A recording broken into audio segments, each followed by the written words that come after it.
화려한 신년회장 한복판, 조덕배가 시아버지의 멱살을 잡고 광기 어린 소리를 내지릅니다. 이 눈먼 노인네가 감히 내 구두에 술을 뿌려? 당장 무릎 꿇고 앓다. 짝!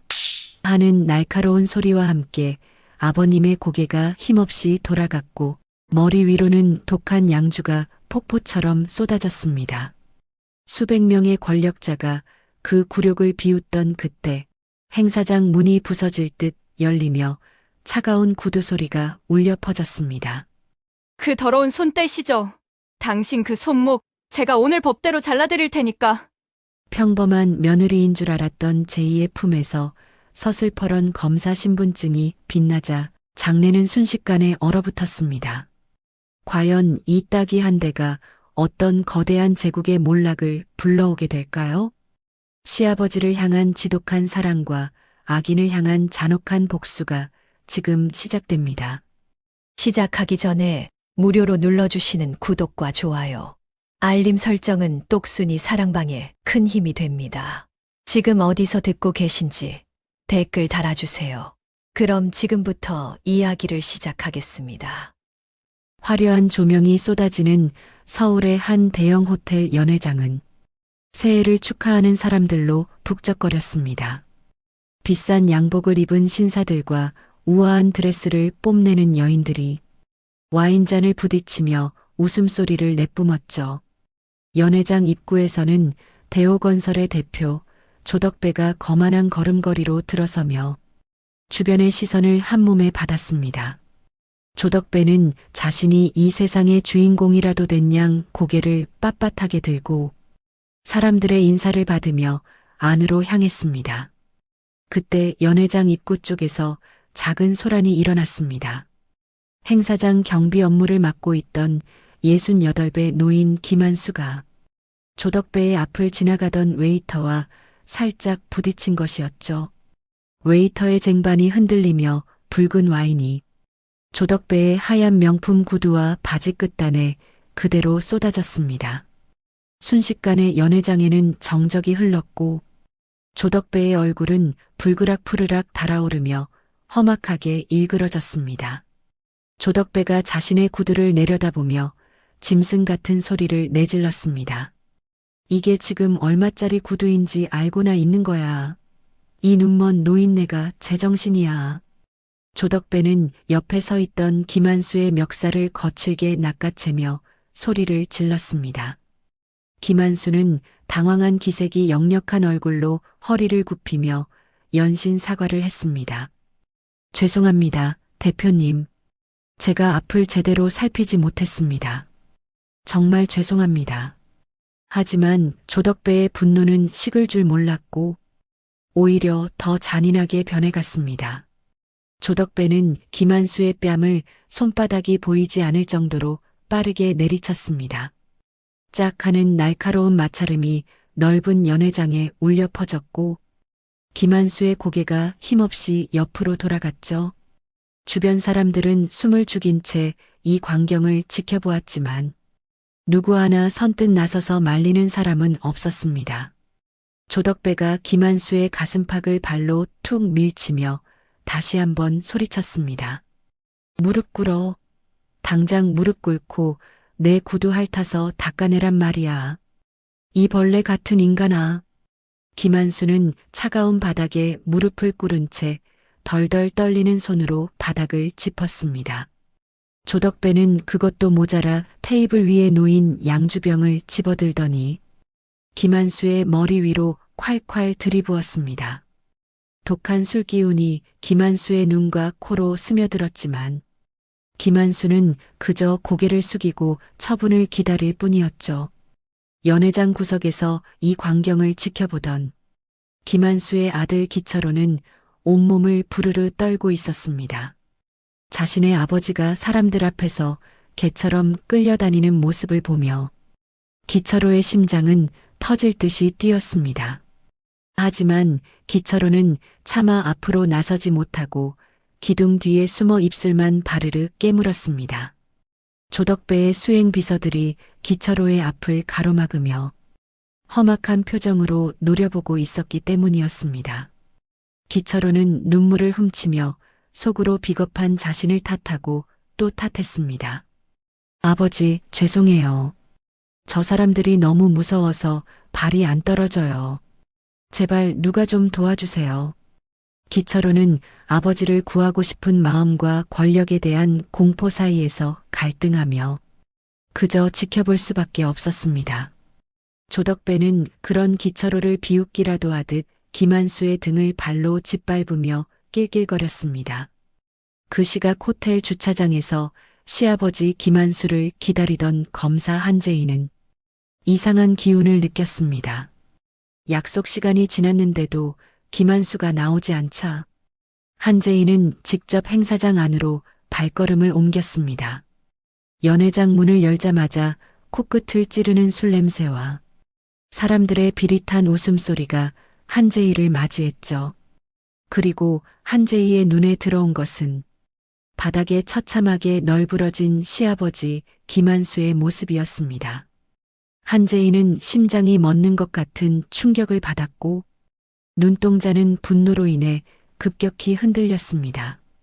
한재희는 재지 않은 가드들의 팔을 거칠게 뿌리치며 조덕배가 서 있는 단상 위로 성큼성큼 걸어갔습니다. 한재희가 김한수의 어깨를 감싸 안으며 떨리는 목소리로 물었습니다. 아빠, 괜찮으세요? 이게 도대체 어떻게 된 일이에요? 누가 아빠를 이렇게 만들었어요? 김한수는 며느리 한재희를 보자마자 부끄러움에 고개를 들지 못하고 떨리는 목소리로 대답했습니다. 재희야, 너 여기 왜 왔니? 얼른 나가거라. 아빠는 괜찮으니까 어서 돌아가. 조덕배는 한재희를 아래 위로 훑어보며 빗딱하게 서서 담배를 입에 물었습니다. 이건 또 뭐야? 이 노인네 딸이야? 보아하니 반항이라도 해보겠다는 모양인데 어디 한번 해보시지. 한재희는 조덕배의 손목을 낚아채며 자신의 가방에서 검찰 신분증을 꺼내 보였습니다. 서울중앙지검 특수부 한재희 검사입니다. 당신을 현장에서 특수폭행 및 모욕 혐의로 체포하겠습니다. 조덕배는 한재희의 신분증을 보고 잠시 멈칫하는 듯 하더니 이내 코웃음을 치며 대꾸했습니다. 검사, 요즘 검사들은 이렇게 어린애들이 하나 보지? 내 상사한테 전화 한 통이면 넌 내일부터 백수야. 한재희는 눈 하나 깜짝하지 않고 자신의 휴대전화를 꺼내 어딘가로 전화를 걸었습니다. 박 수사관님, 지금 당장 호텔 연회장으로 수사팀 소집하세요. 현행범 체포입니다. 조덕배는 한재희의 단호한 태도에 당황했는지 수행 비서들을 향해 손짓하며 소리쳤습니다. 뭐해? 저 여자 당장 안 끌어내고 내 몸에 손끝 하나 대면 가만 안 두겠어. 수행 비서들이 한재희를 에워싸고 위협하자 한재희는 오히려 더 차갑게 조덕배를 노려보았습니다. 공무집행 방해까지 추가하고 싶으신 모양이군요. 당신이 휘두른 이 손, 법의 이름으로 잘라드리죠. 한재희는 조덕배가 휘두르는 팔을 가볍게 피하더니 다시 한번 조덕배의 멱살을 잡았습니다. 연회장 밖에서 사이렌 소리가 울려 퍼졌고 곧이어 검은 정장을 입은 수사관들이 들이닥쳤습니다. 수사관들은 조덕배의 비서들을 순식간에 제압하고 현장을 통제하기 시작했습니다. 한재희는 바닥에 떨어진 김한수의 경비 모자를 주워 먼지를 털어낸 뒤 김한수의 머리에 씌워주었습니다. 아빠, 이제 고개 숙이지 마세요. 아빠가 잘못한 건 아무것도 없으니까 제가 다 해결할게요. 김한수는 며느리의 따뜻한 손길에 참았던 눈물을 쏟아내며 한재희의 손을 꼭 잡았습니다. 조덕배는 수사관들에게 끌려가면서도 끝까지 발악하며 욕설을 내뱉었습니다. 너 내가 누군지 알아. 우리 지검장님이랑 형님 동생 하는 사이라고. 내일 당장 후회하게 해줄게. 한재희는 조덕배의 면전에 대고 아주 낮고 서늘한 목소리로 한마디를 던졌습니다. 그 지검장님도 곧 당신 옆방으로 보내드릴 테니 걱정하지 마세요. 기대하셔도 좋습니다. 멀리서 지켜보던 기철호는 아내 한재희의 서슬퍼런 모습에 압도되어 다가오지도 못했습니다. 한재희는 그런 남편 기철호를 한번 힐끗 쳐다보더니 그대로 시아버지를 부축해 연회장을 빠져나왔습니다. 호텔 밖으로 나오자 차가운 겨울바람이 불어왔지만 한재희의 가슴속에는 뜨거운 불덩이가 타올랐습니다. 한재희는 시아버지 김한수를 자신의 차 조수석에 조심스럽게 태우고 안전벨트를 매주었습니다. 차 안에는 무거운 정적이 흘렀고 김한수는 창밖을 보며 연신 한숨을 내쉬었습니다.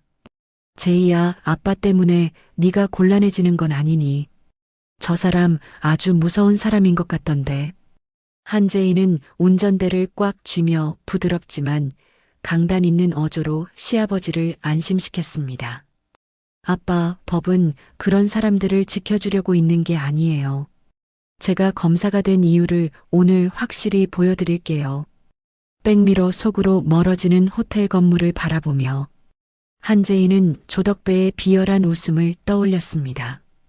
그 웃음이 비명으로 변할 때까지 한재희는 멈추지 않을 것이라고 스스로에게 약속했죠. 시아버지 김한수의 부어오른 뺨은 한재희에게 그 어떤 사건보다 더 중대한 전쟁의 서막이었습니다.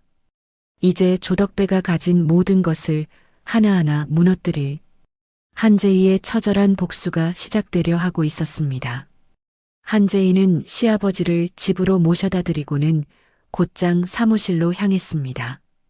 밤은 깊었지만 한재희의 눈은 그 어느 때보다 총기 있게 빛나며 사건 기록을 뒤지기 시작했죠. 조덕배가 그동안 돈으로 덮어왔던 추악한 진실들이 하나둘씩 한재희의 손안으로 들어오고 있었습니다.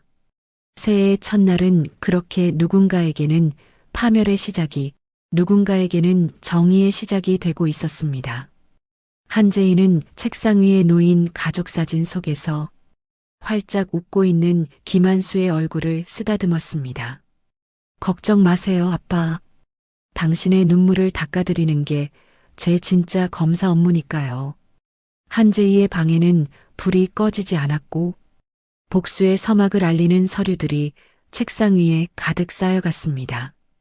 이 전쟁이 어떤 결말을 맺을지 아직은 알 수 없었지만 한재희의 의지는 꺾이지 않을 철검과 같았습니다. 사무실 창밖으로 서울의 야경이 내려다 보였지만 한재희의 마음은 이미 전쟁터 한복판에 있었습니다. 조덕배가 내일 아침 눈을 떴을 때 자신이 지은 죄의 무게가 얼마나 무거운지 깨닫게 해줄 준비를 마쳤죠. 정의는 때로는 늦게 올지라도 반드시 찾아온다는 진리를 한재희는 온몸으로 증명하려 했습니다.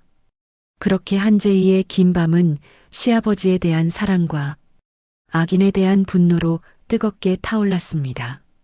다음 날 아침 8시 한재희의 휴대전화는 이른 시간부터 날카로운 진동음을 내며 울려댔습니다. 발신인은 다름 아닌 이 구역의 수장인 지검장이었고 한재희는 불길한 예감을 누르며 전화를 받았습니다. 수화기 너머로 지검장의 고압적인 목소리가 사무실의 정적을 깨뜨렸습니다.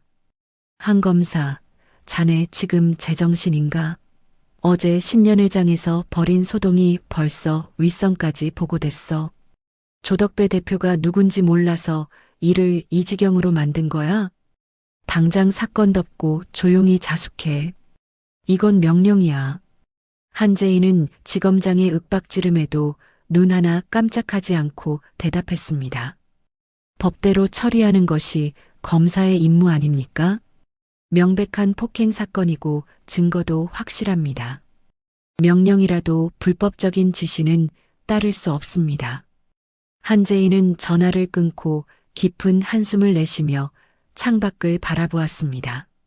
이미 거대한 권력의 톱니바퀴가 자신을 짓누르기 위해 돌아가고 있다는 사실을 뼈저리게 느꼈습니다. 그 시각 거실에서 텔레비전을 켜던 김한수는 자신의 눈을 의심하며 리모컨을 떨어뜨렸습니다. 뉴스 채널에서는 어제 신년의 사건이 대대적으로 보도되고 있었는데 내용은 사실과 전혀 다르게 왜곡되어 흘러나오고 있었습니다.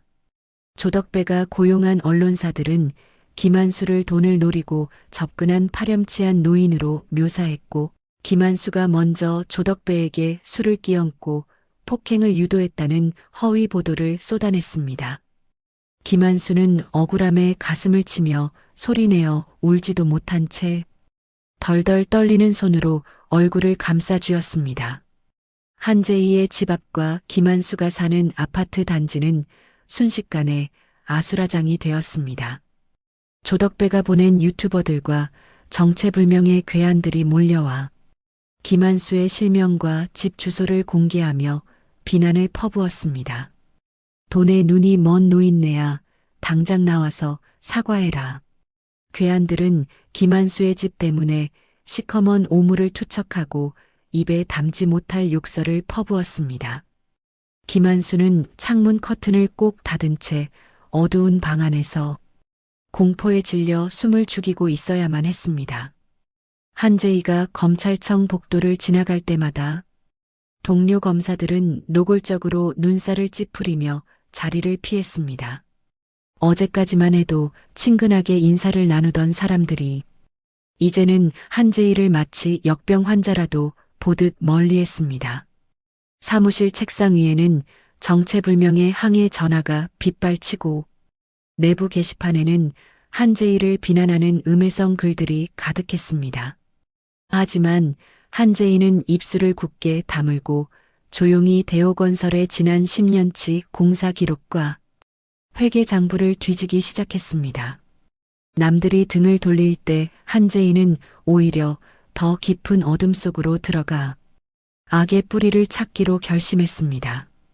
퇴근 후 집에 돌아온 한재희를 맞이한 것은 엉망이 된 집안 분위기와 남편 기철호의 원망 어린 눈초리였습니다. 기철호는 거실 한복판에 주저앉아 머리를 쥐어뜯으며 한재희를 향해 소리를 질렀습니다. 재희야, 제발 그만 좀 해. 너 때문에 우리 집안이 풍비박산 나게 생겼어. 조덕배 그 사람이 어떤 사람인 줄 알고 건드리는 거야? 회사에서도 나한테 압박이 들어와서 죽을 지경이라고. 제발 아버지 고소 취하하고 사과해. 한재희는 기철호의 유약한 모습에 가슴이 무너지는 것 같았지만 차갑게 대꾸했습니다. 철호, 너 아버지가 사람들 앞에서 어떻게 당했는지 직접 봤잖아. 그런데 어떻게 나한테 이런 말을 할 수 있어? 내 자존심보다 아버지의 억울함이 먼저 아니야? 난 절대로 못 그만둬. 이건 단순히 아버지 개인의 문제가 아니야. 기철호는 아내의 단호함에 질렸다는 듯 방으로 들어가 문을 쾅 닫아버렸습니다. 한재희는 홀로 거실에 서서 시아버지가 당한 수모를 떠올리며 더욱 마음을 독하게 먹었습니다. 다음 날 오후 조덕배는 한재희를 자신이 운영하는 최고급 호텔 펜트하우스로 직접 불러냈습니다. 조덕배는 거만한 자세로 소파에 길게 누워 테이블 위에 커다란 여행용 가방 하나를 툭 던졌습니다. 한 검사, 이거 보고 마음 좀 바꿔보지 그래. 여기 무기명 채권이랑 현금으로 20억이 들어있어. 이거면 내 남편 사업도 도와주고 시아버지 노후도 편하게 모실 수 있잖아.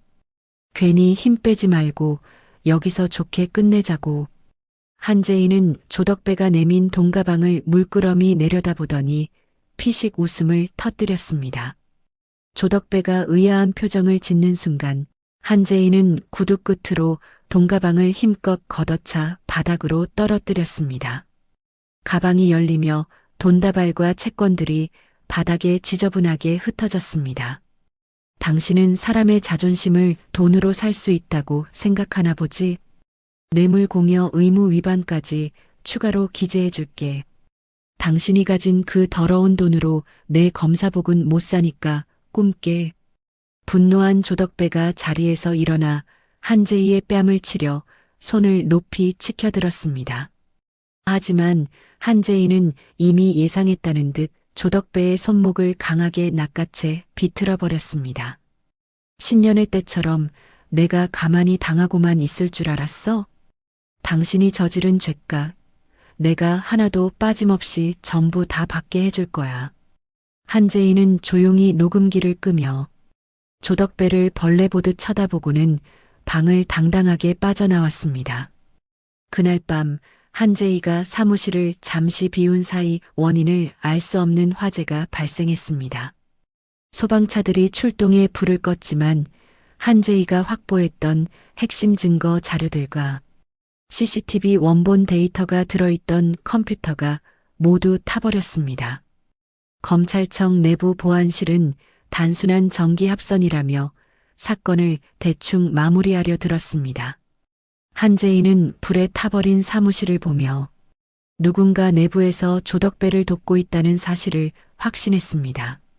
모든 노력이 수포로 돌아간 것 같은 절망감이 밀려왔지만 한재희는 주먹을 불끈 쥐었습니다.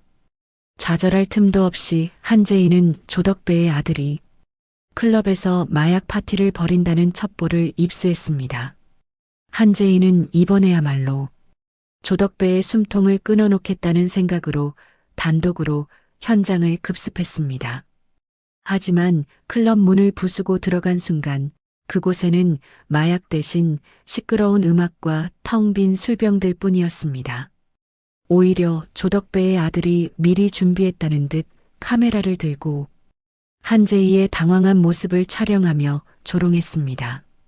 정보가 미리 유출된 것이 분명했고 한재희는 무리한 과잉 수사라는 빌미를 제공하고 말았습니다. 다음 날 아침 지검장은 기다렸다는 듯 한재희를 자신의 방으로 다시 불렀습니다. 지검장은 한재희의 검사증과 출입증을 거칠게 빼서 책상 위에 던져버렸습니다. 한 검사, 자네 정말 구제불능이군. 사적 복수를 위해 공권력을 남용하고 무고한 시민을 괴롭혀? 오늘부로 모든 직무를 정지한다. 징계위원회가 열릴 때까지 자택에서 대기해. 한재희는 지검장의 눈을 똑바로 응시하며 말없이 짐을 챙겨 사무실을 나왔습니다. 복도를 걸어 나오는 한재희의 등 뒤로 동료들의 비아냥거리는 웃음소리가 들려왔습니다. 한재희는 무거운 상자를 들고 검찰청 현관을 나서며 차가운 겨울 공기를 들이마셨습니다. 어린 시절 부모를 잃고 시시아버지 김한수의 손을 잡고 걷던 그 추운 날들이 떠올랐습니다. 김한수는 그때마다 제이의 손을 꼭 쥐며 정직하게 살면 반드시 길이 열린다고 말해주었습니다. 한재희는 가슴 안쪽에 숨겨둔 김한수의 낡은 수첩을 어루만지며 눈물을 삼켰습니다. 집으로 돌아온 한재희는 불 꺼진 거실 소파에 앉아 어둠 속에서 생각에 잠겼습니다. 검사로서의 명예도, 직장도, 그리고 남편과의 신뢰도 모두 위태로운 상황이었습니다. 하지만 한재희의 가슴 속에는 식지 않는 불꽃이 여전히 타오르고 있었습니다. 법의 테두리 안에서 싸울 수 없다면 다른 방식을 써서라도 악마를 단죄하겠다고 다짐했습니다. 한재희는 시시아버지가 남겨준 수첩을 펼쳐 조덕배가 숨기려 했던 진실의 첫 페이지를 다시 읽었습니다. 그 수첩에는 조덕배가 처음 건설업을 시작했을 때 저질렀던 끔찍한 인명사고의 기록들이 적혀 있었습니다.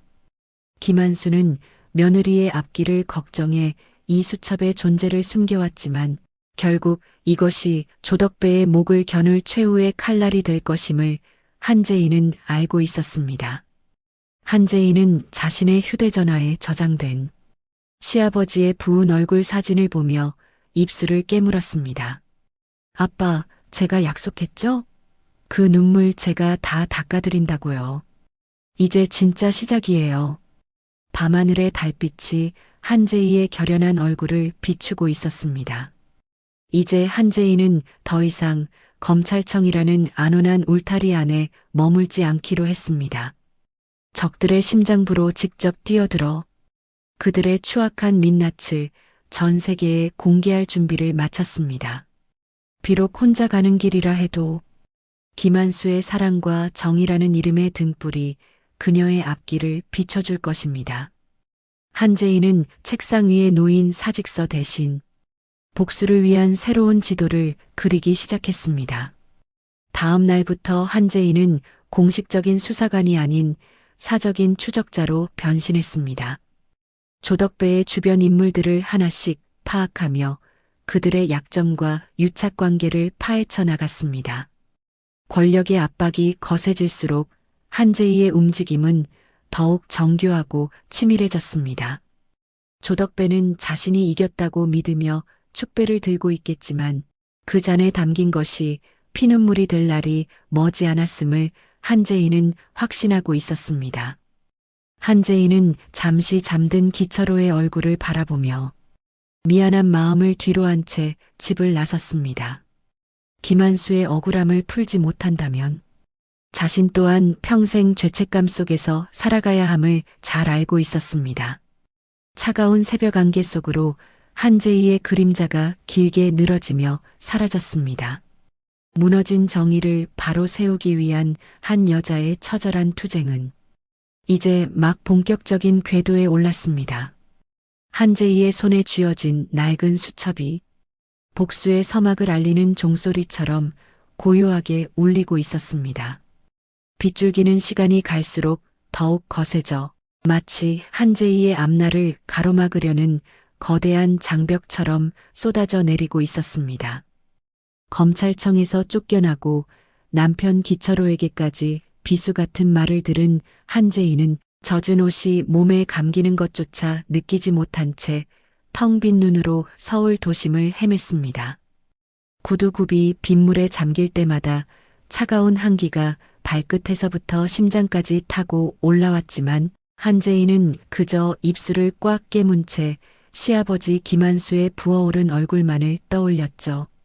그때 인적이 드문 골목 끝에서 검은 우산을 깊게 눌러쓴 사내가 한재희의 앞을 막아섰습니다. 사내는 주변을 살피며 극도로 불안한 기색을 보이더니 우산 밑으로 비친 한재희의 얼굴을 확인하고는 낮은 목소리로 속삭였습니다. 한재희 검사님, 저는 조덕배 대표 밑에서 격리팀장으로 일했던 강승준이라고 합니다. 지금 검사님이 처한 상황을 알고 있고 어르신을 돕고 싶어서 이렇게 죽음을 무릅쓰고 찾아왔습니다.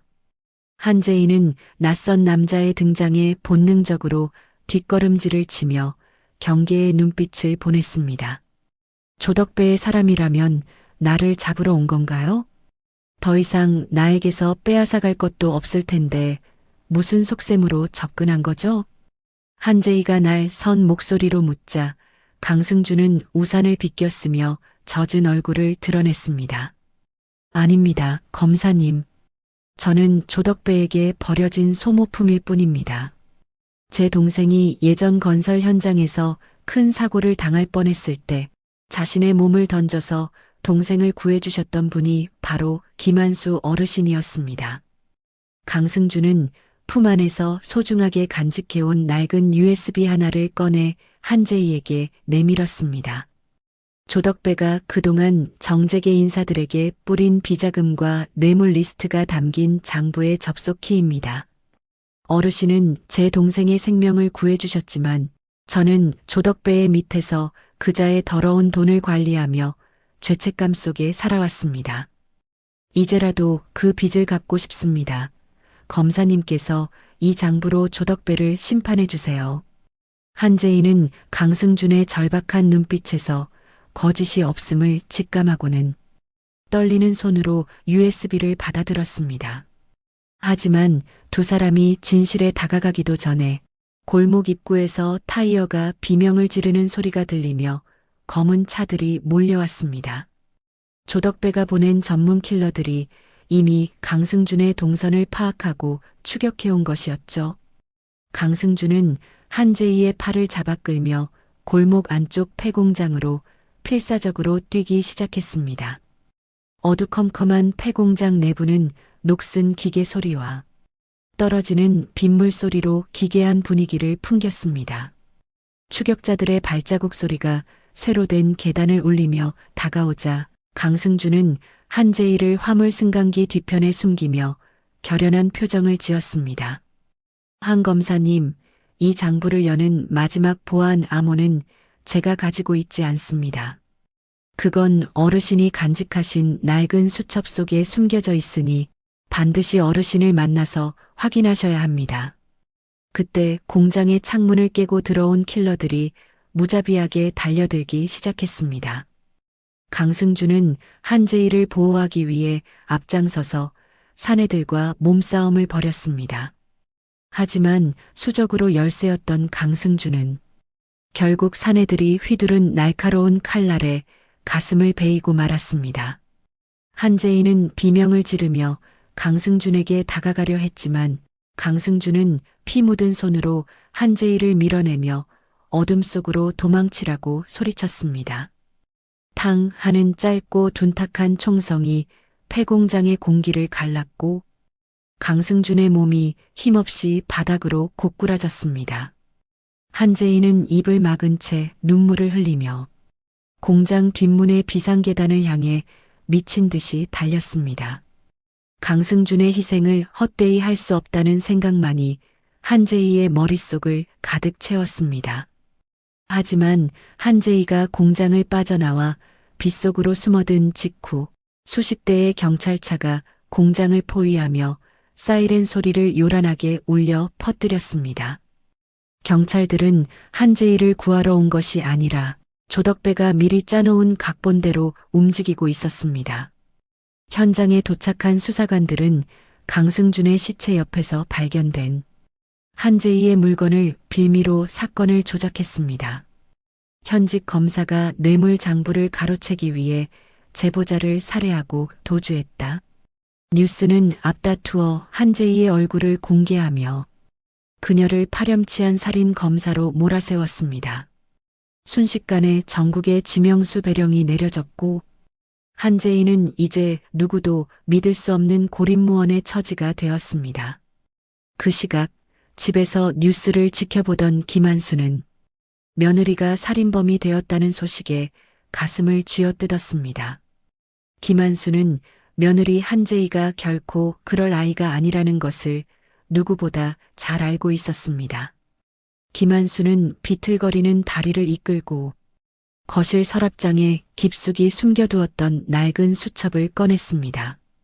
그 수첩에는 조덕배의 비리를 증명할 결정적인 숫자들과 과거의 진실들이 빽빽하게 적혀 있었죠.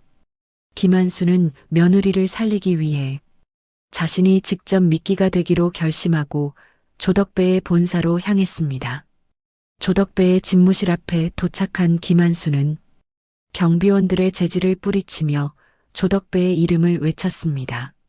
조 대표, 이 악마 같은 인간아, 우리 제이는 아무 잘못이 없다. 네가 찾는 건 이 수첩 아니냐? 당장 우리 제이 누명을 벗겨줘라.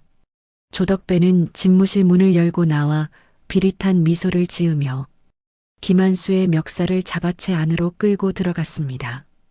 조덕배는 김한수의 품에서 수첩을 빼앗으려 했지만 김한수는 필사적으로 저항하며 수첩을 품에 안았습니다. 조덕배는 옆에 있던 수행비서에게 눈짓을 했고 비서는 김한수의 복부를 무자비하게 가격했습니다. 김한수가 바닥에 쓰러지자 조덕배는 그의 머리채를 잡아올리며 낮고 서늘한 목소리로 말했습니다. 영감탱이, 제 발로 무덤을 찾아오니 참 가상하네. 내 며느리가 장부를 들고 나타날 때까지 넌 여기서 아주 고통스럽게 기다려야 할 거야. 조덕배는 김한수를 강제로 끌고 나가 인적이 끊긴 신축 공사 현장의 지하 물탱크실에 가두어 버렸습니다. 조덕배는 결박된 김한수의 모습을 자신의 휴대전화 영상으로 찍어 한재희에게 전송했습니다. 한 검사, 뉴스 봤지? 이제 넌 살인자야. 내 시아버지가 차가운 물탱크 안에서 익사하는 꼴을 보고 싶지 않으면 지금 당장 장부를 들고 공사 현장으로 와. 경찰을 부르면 이 노인네는 즉시 끝이야. 영상을 확인한 한재인은 낡은 여인숙 방에서 가슴이 찢어지는 듯한 오열을 터뜨렸습니다. 자신을 위해 목숨까지 걸고 조덕배를 찾아간 시아버지의 사랑에 한재희의 심장은 타들어갔습니다. 슬픔은 이내 지독한 분노로 바뀌었고 한재희의 눈빛은 서늘한 칼날처럼 날카로워졌습니다. 한재희는 여인숙 방의 거울을 보며 엉망이 된 머리카락을 질끈 묶고 젖은 옷을 갈아입었습니다. 법과 절차를 지키려 했던 검사로서의 마지막 자비는 이제 더 이상 한재희에게 남아있지 않았습니다. 한재희는 강승준이 남긴 USB를 주머니 깊숙이 넣고 호신용으로 챙겨두었던 가스총과 날카로운 과도를 외투 안쪽에 숨겼습니다. 한재희는 밤안개가 짙게 깔린 공사 현장을 향해 발걸음을 옮기며 어둠 속으로 스며들었습니다. 등 뒤에서는 여전히 자신의 살인 혐의를 보도하는 뉴스 소리가 희미하게 들려왔지만 한재희는 뒤를 돌아보지 않았고 오로지 시아버지를 구해야 한다는 일념 하나로 전진했습니다. 조덕배는 한재희를 덫에 가두었다고 생각하며 승리를 확신하고 있겠지만 한재희는 이미 자신의 목숨까지 복수의 재단에 바칠 준비를 마친 상태였습니다. 공사 현장의 녹슨 철문이 바람에 흔들리며 소름 끼치는 소리를 내고 있었습니다. 지하 물탱크실의 입구에는 조덕배의 부하들이 담배를 피우며 경계를 서고 있었죠. 한재희는 숨을 몰아쉬며 어둠 속에 몸을 숨긴 채 그들의 움직임을 하나하나 관찰했습니다. 시아버지 김한수가 겪었을 공포와 굴욕을 생각하자 한재희의 손등에는 핏줄이 돋아났습니다. 이제 남은 것은 오로지 피로 물든 응징과 진실을 향한 마지막 사투뿐이었습니다. 한재희는 품 안의 과도를 꽉 쥐며 지하로 내려가는 계단에 첫 발을 내디뎠습니다. 차가운 공기가 폐부를 찔렀지만 한재희의 가슴은 복수의 열기로 뜨겁게 달아오르고 있었습니다. 조덕배가 지은 추악한 죄악의 탑이 무너져 내릴 시간이 시시각각 다가오고 있었고 한재희는 그 탑을 무너뜨릴 유일한 파괴자가 되어 어둠 속으로 조용히 가라앉았습니다.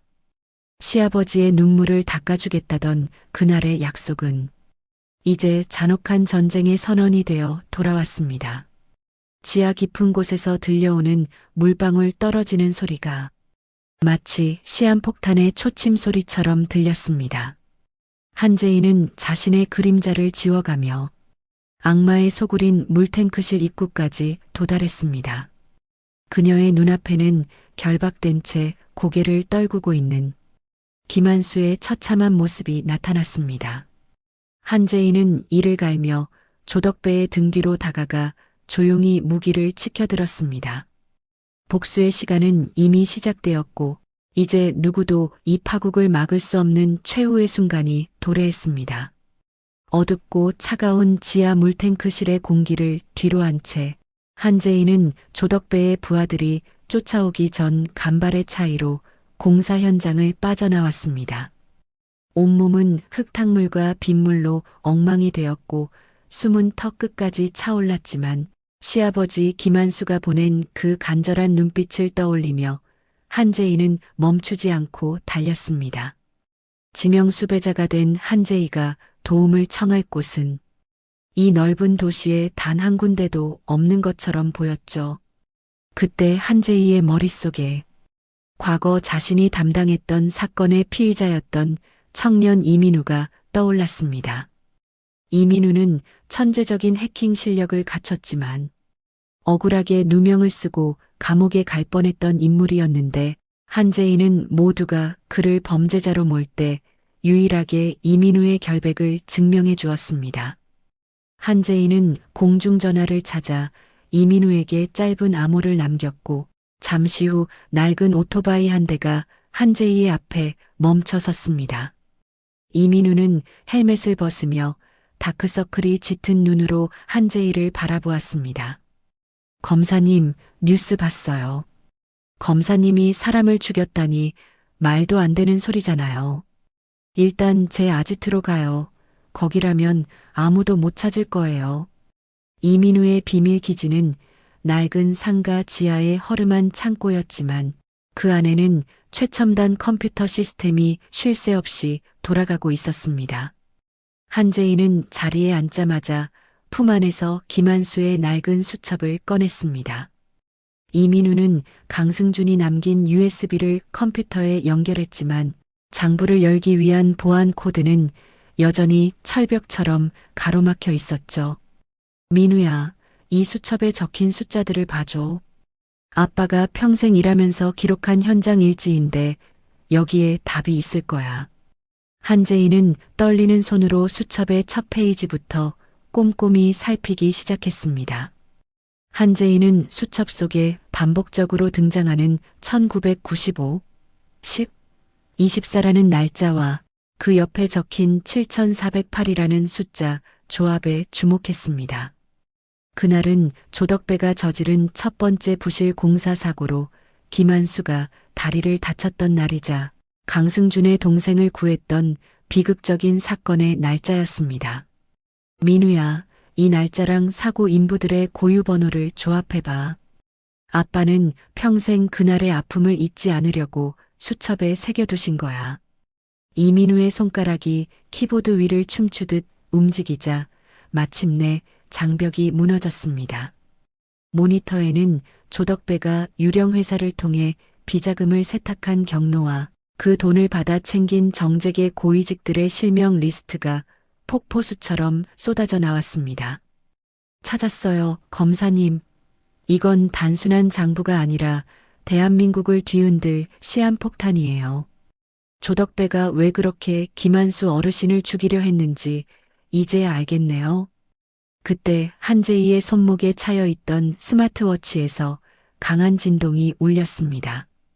김한수가 납치당하기 직전 한재희가 몰래 채워주었던 시계였는데 지하 탱크 안에서 정신을 차린 김한수가 필사적으로 긴급 신호를 보낸 것이었습니다. 민우야, 지금 아빠 위치 추적할 수 있어? 아빠가 살아계셔. 우리에게 자신이 어디 있는지 좌표를 보내고 계신다고. 한재희는 모니터에 찍힌 붉은 점을 보며 희망의 눈물을 흘렸습니다. 바로 그 순간 아지트의 문이 조심스럽게 열리며 한 여자가 들어왔습니다. 그녀는 죽은 강승준의 동생 강혜원이었습니다. 강혜원은 오빠의 부고를 듣고 슬퍼할 겨를도 없이 한재희를 돕기 위해 나타났습니다. 한 검사님, 우리 오빠가 마지막으로 남긴 말이 있어요. 조덕배의 집무실 비밀 금고 안에 그자가 가장 두려워하는 실물 장부가 하나 더 있다고 했어요. 그걸 찾아야만 법정에서 조덕배의 숨통을 확실히 끊을 수 있어요. 한재희는 강혜원의 손을 꼭 잡으며 결연한 의지를 다졌습니다. 혜원 씨, 고마워요. 오빠의 희생이 헛되지 않게 제가 반드시 조덕배를 단죄할게요. 민우야, 지금 바로 실시간 스트리밍 준비해줘. 더 이상 숨어서 싸우지 않겠어. 진실을 세상 밖으로 직접 끌어낼 거야. 한재희는 카메라 앞에 서서 엉망이 된 자신의 모습을 가감없이 드러냈습니다. SNS 라이브 방송이 시작되자 순식간에 수만 명의 시청자가 몰려들었습니다. 한재희는 차분하면서도 힘있는 목소리로 조덕배의 만행을 폭로했습니다. 국민 여러분, 저는 지명수배 중인 한재희 검사입니다. 제가 살인범이라는 보도는 모두 조덕배가 꾸며낸 조작입니다. 지금 이 화면에 보이는 자료들은 조덕배가 권력자들에게 뿌린 뇌물 장부의 원본입니다.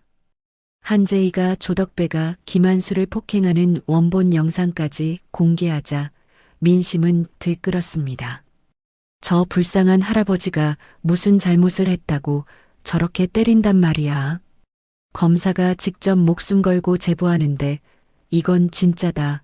조덕배 구속해라. 댓글창에는 조덕배를 향한 비난과 한재희를 응원하는 목소리가 가득 찼습니다. 여론이 급격히 반전되자 조덕배를 비호하던 정치인들은 하나둘씩 연락을 끊고 잠적하기 시작했습니다. 조덕배는 자신의 집무실에서 방송을 지켜보며 광분하여 물건들을 내던졌습니다. 이 독한 가시나가 감히 내 얼굴에 침을 뱉어?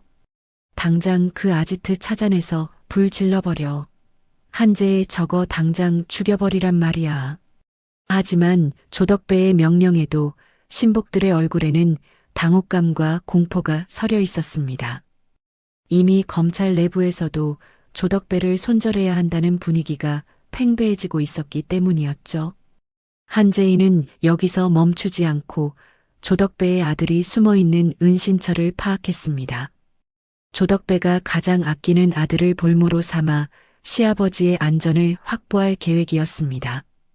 이민우의 정보망을 통해 조덕배의 아들이 마약 거래를 시도하려 한다는 사실을 알아낸 한재희는 직접 현장을 급습하여 조덕배의 아들을 제압하고 그의 휴대전화를 손에 넣었습니다. 조덕배 대표님, 당신 아들이 지금 제 손에 있는데 대화 좀 할까요? 한재희의 전화를 받은 조덕배는 처음으로 목소리를 파르르 떨었습니다. 한재희, 너 검사가 이래도 되는 거야? 내 아들 건드리면 너 진짜 죽어. 한재희는 아주 낮고 차가운 목소리로 조덕배의 말을 잘라버렸습니다. 우리 아빠 털끝 하나라도 건드렸으면 당신 아들도 무사하지 못했을 거야. 지금 당장 아빠가 갇힌 지하 탱크에 보안 코드를 보내. 내 인내심은 이미 바닥났으니까 선택은 당신이 해. 결국 조덕배는 아들을 살리기 위해 김한수가 갇힌 장소의 해제 암호를 넘겨주었습니다. 한재희는 이민우와 강혜원에게 뒷수습을 맡기고 결전의 장소로 향할 준비를 했습니다. 한재희는 먼지가 쌓인 가방 안에서 접어두었던 자신의 검사복을 다시 꺼냈습니다. 구겨진 옷깃을 정성스럽게 펴고 거울 앞에 선 한재희의 모습은 더 이상 도망자가 아닌 법의 심판자 그 자체였습니다. 아빠, 조금만 기다리세요. 이제 정말 아빠를 모시러 갈게요. 한재희는 검사복 위에 짙은 코트를 걸치고 아지트를 나섰습니다. 밖에는 여전히 비가 내리고 있었지만 한재희의 발걸음은 그 어느 때보다 단단했습니다. 정이라는 이름의 검이 이제 조덕배의 심장을 향해 똑바로 겨눠지고 있었습니다. 한재희는 자신을 돕기로 약속한 소수의 수사관들과 접선하여 대호건설 본사로 향했습니다. 본사 건물 앞에는 이미 수많은 취재진과 경찰들이 깔려 긴장감이 감돌고 있었습니다. 한재희는 당당하게 정문으로 걸어가 자신의 신분증을 다시 한번 높이 치켜들었습니다. 길 비키세요. 서울중앙지검 한재희 검사입니다. 조덕배 대표를 살인교사 및 뇌물공여 혐의로 긴급 체포하러 왔습니다. 가드들이 앞을 막으려 했지만 한재희의 기세에 눌려 슬금슬금 길을 내주었습니다. 엘리베이터를 타고 조덕배의 펜트하우스로 올라가는 동안 한재희는 심호흡을 했습니다. 숫자가 올라갈 때마다 시아버지 김한수가 겪었을 수많은 수모가 파노라마처럼 스쳐 지나갔습니다. 뺨을 맞고 무릎을 꿇고 술 세례를 받으면서도 오직 며느리 걱정뿐이었던 그 선한 노인. 그 노인의 눈물을 닦아주기 위해 한재희는 오늘 자신의 모든 것을 걸기로 했습니다. 엘리베이터 문이 열리자 화려한 대리석 복도가 한재희를 맞이했습니다. 복도 끝 집무실 문 앞에 서 있는 조덕배의 수행 비서들은 이미 전의를 상실한 모습이었습니다. 한재희는 그들을 지나쳐 집무실 문을 거칠게 발로 차서 열어젖혔습니다. 방 안에는 조덕배가 창밖을 보며 독주를 들이켜고 있었는데 한재희가 들어오는 소리에 천천히 고개를 돌려 비열한 미소를 지었습니다. 결국 여기까지 왔네, 한 검사. 장부는 가져왔겠지? 한재인은 품 안에서 수첩과 USB를 꺼내 보이며 조덕배에게 다가갔습니다. 장부보다 더 무서운 선물을 가져왔는데 확인해 볼래? 당신의 몰락을 실시간으로 지켜볼 전 세계 시청자들의 눈이야. 한재희의 뒤로 특수부 요원들이 들이닥치며 조덕배의 퇴로를 완전히 차단했습니다. 이제 조덕배가 도망칠 곳은 그 어디에도 없었고 한재희는 조덕배의 눈을 똑바로 응시하며 승리의 미소를 지어 보였습니다. 긴 싸움의 끝이 보이기 시작한 순간 한재희는 가슴 깊은 곳에서 뜨거운 울컥함이 올라왔습니다. 하지만 한재희는 그 감정을 억누르며 냉정하게 법의 집행을 선언했습니다. 조덕배는 끝까지 발악하며 욕설을 내뱉었지만 이미 무너져 내리는 자신의 제국을 지키기에는 너무 늦었다는 것을 스스로도 알고 있었습니다. 반격의 불씨는 거대한 불길이 되어 조덕배의 모든 것을 집어삼키고 있었습니다. 눈부시게 푸른 하늘 아래 서울 도심 한복판에 우뚝 솟은 대오타워의 완공식 현장은 화려함의 극치였습니다. 건물 전체를 감싼 통유리는 오후의 햇살을 받아 황금빛으로 번쩍였고 입구부터 길게 늘어선 화환들은 마치 조덕배의 권력을 과시하는 붉은 성벽처럼 보였습니다.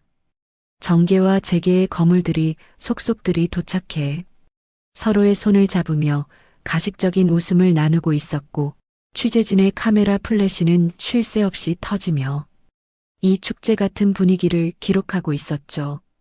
잠시 뒤 대호건설의 대표 조덕배가 맞춤 제작한 최고급 슈트를 입고 당당하게 단상 위로 올라섰습니다. 조덕배는 마이크 앞에 서서 거만한 시선으로 아래를 내려다보며 승리자의 미소를 지었습니다. 존경하는 내빈 여러분, 오늘 이 자리는 단순히 건물을 완공한 날이 아닙니다. 우리 대호건설이 대한민국 건설의 새로운 역사를 쓴 날이며 저 조덕배의 신념이 틀리지 않았음을 증명하는 역사적인 순간입니다. 조덕배의 연설이 이어질수록 박수 소리는 커졌고 조덕배의 어깨는 하늘 높은 줄 모르고 치솟았습니다. 하지만 그 영광의 순간은 그리 오래가지 못했습니다. 식장 뒤편에서 검은 정장을 입은 수사관들이 질서정연하게 나타나 행사장을 가로지르기 시작했습니다. 그 선두에는 다름 아닌 한재희가 서슬퍼런 눈빛을 띠며 단상을 향해 걸어오고 있었죠. 한재희는 구겨진 곳 하나 없는 정갈한 검사복을 입고 가슴에는 반짝이는 검찰 배지를 단 채 조덕배의 연설을 단번에 끊어버렸습니다. 조덕배는 한재희를 발견하고는 얼굴이 잿빛으로 변하며 마이크를 꽉 쥐었습니다. 한재희 검사, 여기가 어디라고 감히 발을 들이는 거야? 당장 저 여자를 끌어내지 않고 뭐 하는 거야?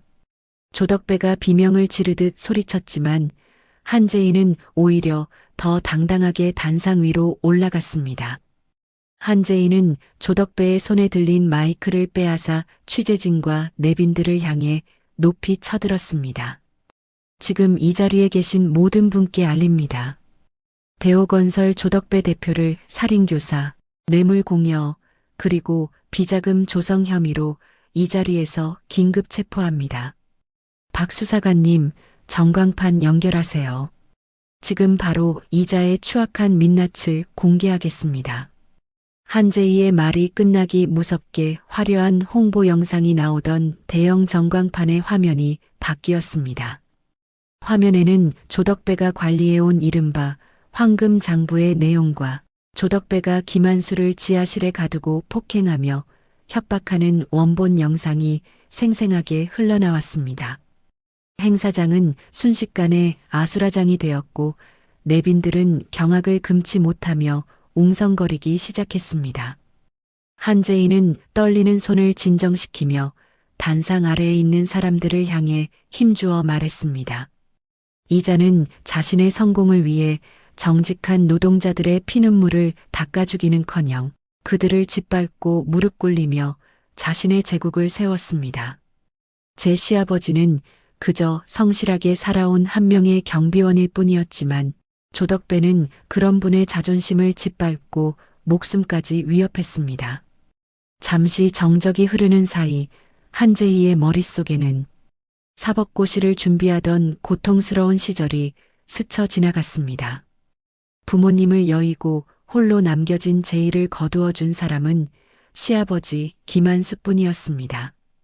김한수는 공사 현장에서 온종일 먼지를 마시며 번 돈으로 제이의 학원비를 댔고 매일 아침 새벽같이 일어나 제이의 고시원 책상에 따뜻한 도시락을 몰래 두고 가곤 했죠.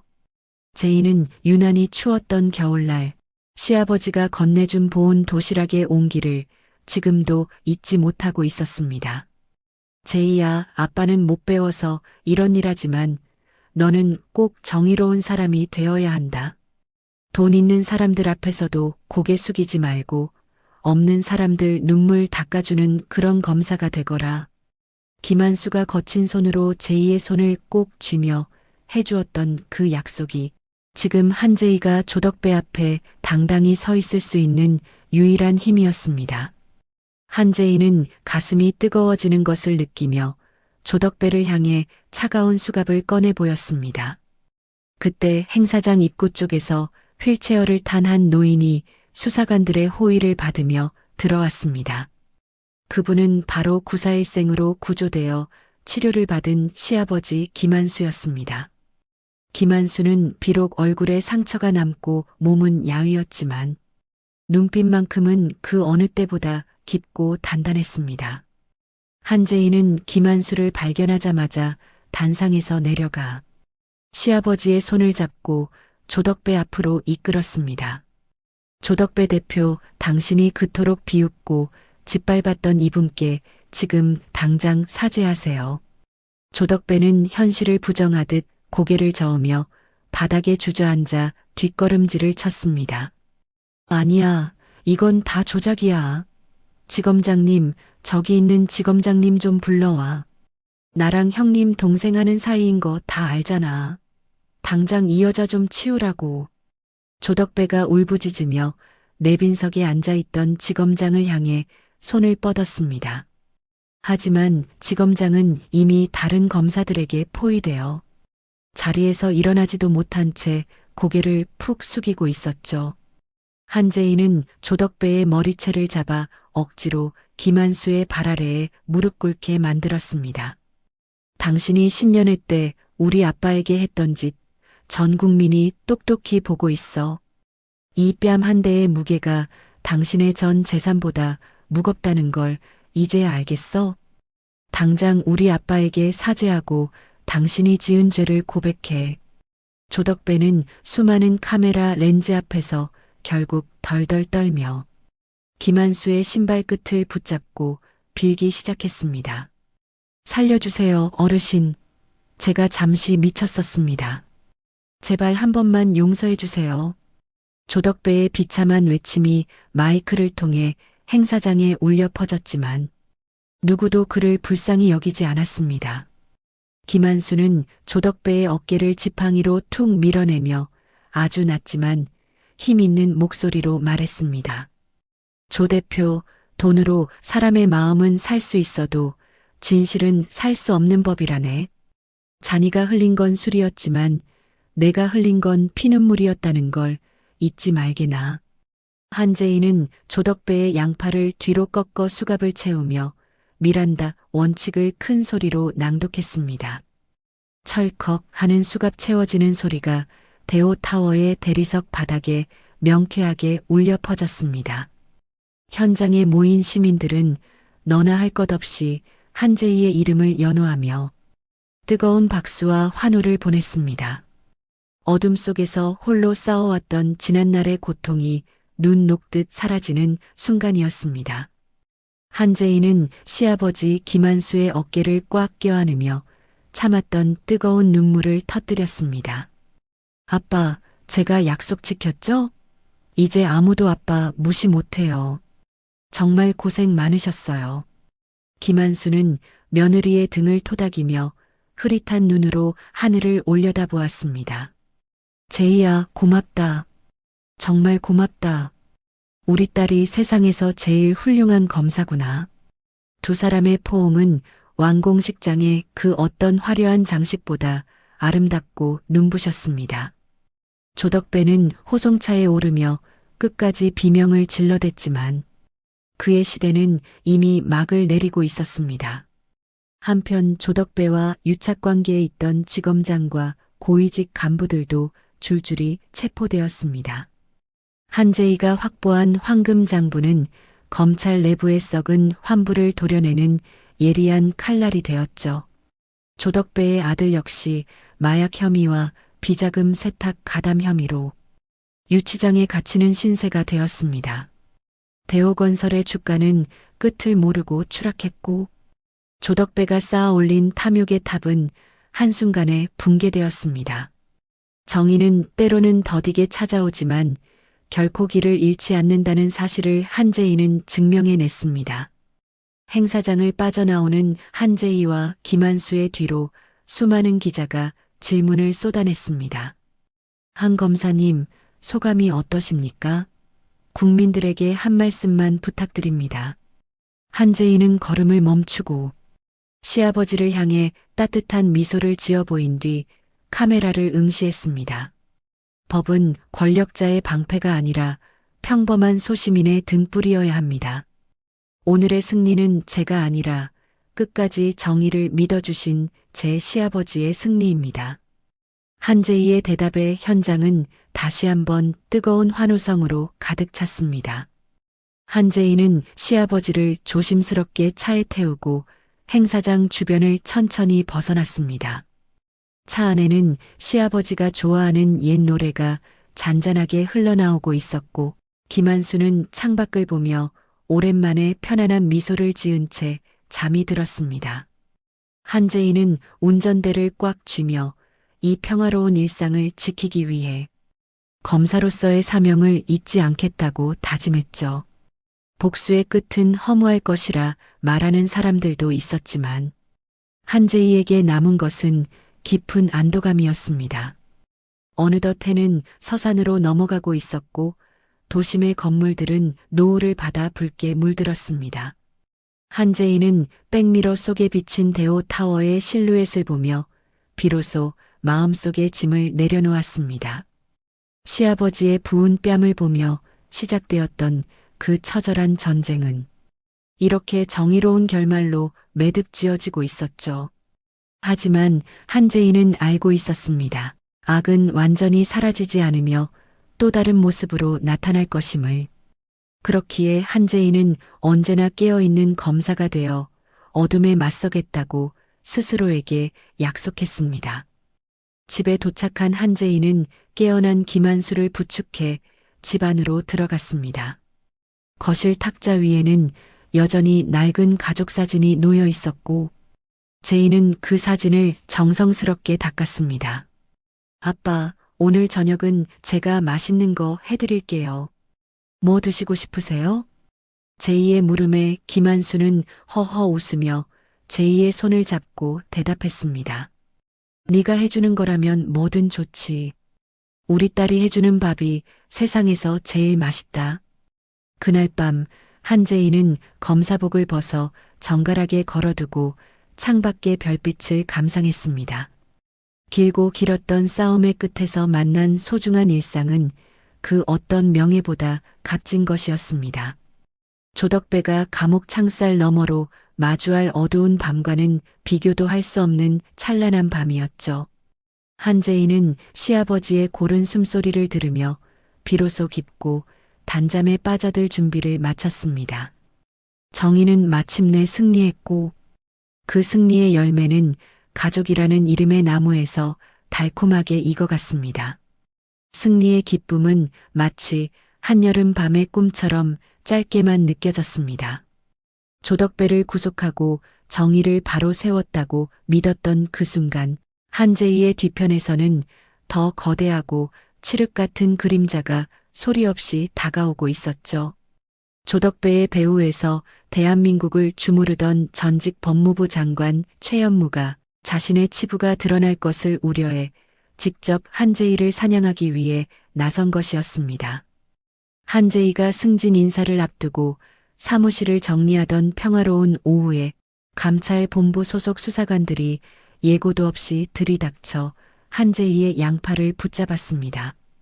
한재희 검사, 당신을 불법 사찰 및 증거 조작 혐의로 긴급 체포합니다.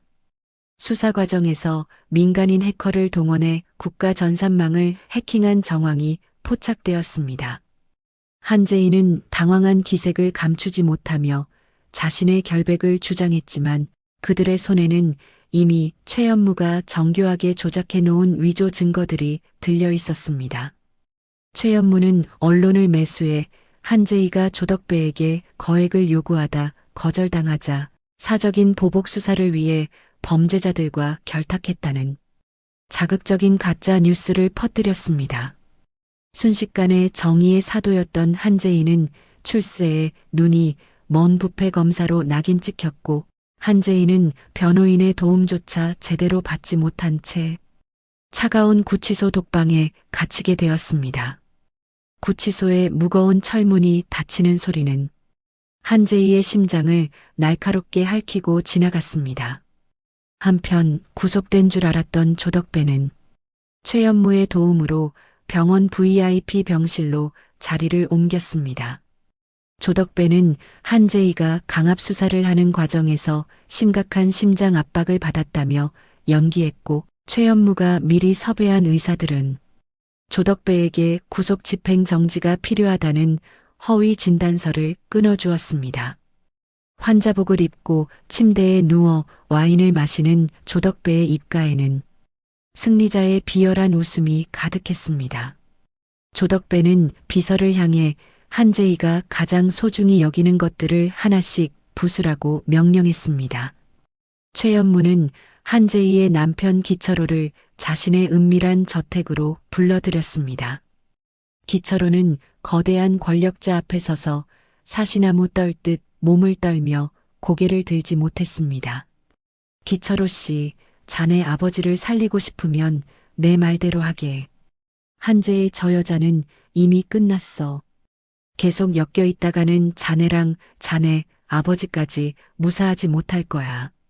지금 당장 이혼 서류에 도장 찍고 한재희를 버리게. 그래야만 자네 아버지를 지킬 수 있어. 기철호는 가족을 지키기 위해 비겁한 선택을 하라는 유혹과 협박 사이에서 갈등했습니다. 하지만 아버지가 또다시 위험에 처할 수 있다는 공포가 기철호의 이성을 마비시켰습니다. 기철호는 결국 눈물을 흘리며 최연무가 내민 이혼 서류에 서명하고 말았습니다. 한재희는 구치소 접견실에서 만난 기철호가 내미는 이혼 서류를 보고 넋이 나간 표정을 지었습니다.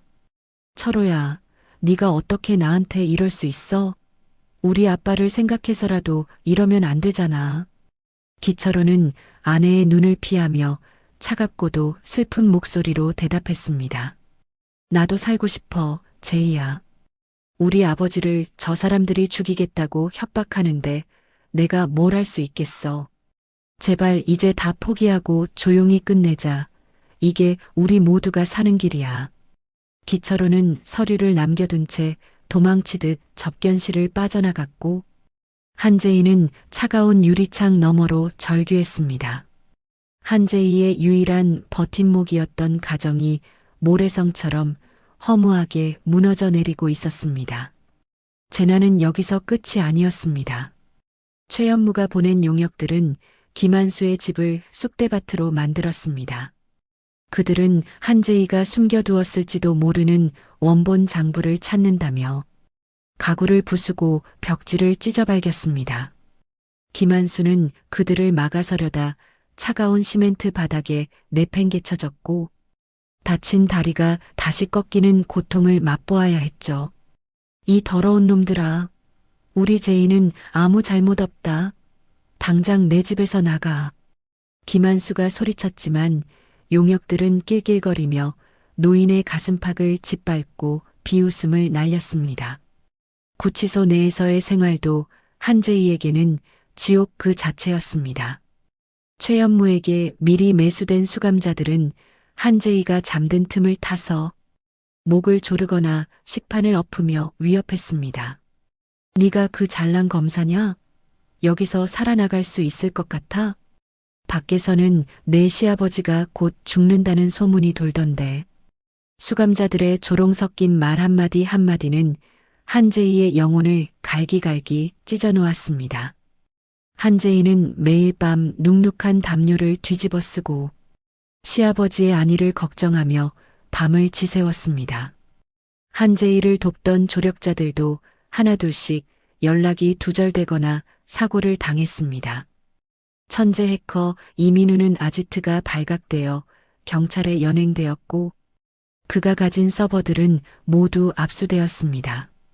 한재희를 믿어주던 선배 검사 역시 의문의 교통사고를 당해 중태에 빠졌다는 소식이 들려왔죠. 세상은 마치 한재희를 지우기로 작정한 것처럼 모든 문을 닫아버렸고 한재희는 철저히 고립되었습니다. 최연무는 방송에 출연해 한재희를 법조계의 수치라고 비난하며 그녀의 파면을 강력하게 촉구했습니다.